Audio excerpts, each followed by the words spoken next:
ਤੁਸੀਂ ਵੇਖ ਸਕਦੇ ਹੋ ਪਿੰਡ ਦਾ ਕਿੰਨਾ ਪਿਆਰਾ ਮਾਹੌਲ ਹੈ। ਇਸ ਟਾਈਮ ਮੈਂ ਆਪਣੀਆਂ ਫਸਲਾਂ ਦੀ ਤਰਫ ਆਇਆ ਹੋਇਆ ਸੁਬਹ ਦੀ ਸੈਰ ਵਾਸਤੇ।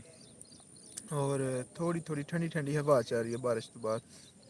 ਬੜਾ ਹੀ ਪਿਆਰਾ ਮੌਸਮ ਹੈ, ਬੜਾ ਪਿਆਰਾ ਮੰਜ਼ਰ ਹੈ ਗਾਉਂ ਦਾ। ਤੁਹਾਨੂੰ ਵਿਖਾਈਏ ਥੋੜ੍ਹਾ ਜਿਹਾ, ਵੇਖੋ ਔਰ ਪੁਰ ਲੁਤਫ ਜ਼ਿੰਦਗੀ ਨੂੰ ਇੰਜੋਏ ਕਰੋ ਗਾਉਂ ਦੀ ਨੂੰ। ਕੈਸੀ ਪੁਰਸਕੂਨ ਔਰ ਪੁਰ ਲੁਤਫ ਜ਼ਿੰਦਗੀ ਹੈ, ਕੋਈ ਸ਼ੋਰ ਸ਼ਰਾਬਾ ਨਹੀਂ।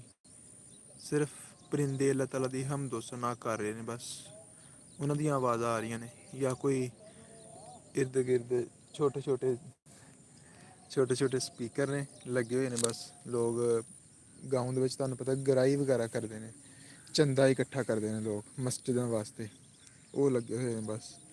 ਔਰ ਬੜਾ ਹੀ ਪੁਰਸਕੂਨ ਮਾਹੌਲ ਹੈ, ਬੜਾ ਪੁਰਲੁਤਫ, ਬਹੁਤ ਇੰਜੋਏ ਵਾਲਾ ਮਾਹੌਲ ਹੈ। ਉਹ ਜ਼ਮੀਂਦਾਰ ਆਪਣੀਆਂ ਫਸਲਾਂ ਦੀ ਤਰਫ ਆਏ ਹੋਏ ਨੇ ਔਰ ਕਚਰਾ ਵਗੈਰਾ ਕੱਢਦੇ ਪਏ ਨੇ ਆਪਣੀ ਮੁੰਜੀ 'ਚੋਂ। ਬੜਾ ਹੀ ਪੁਰਸਕੂਨ ਪੁਰਲੁਤਫ ਲਾਈਫ ਗਾਉਂ ਦੀ। ਅਲਹਮਦੁਲਿਲਾ, thank you.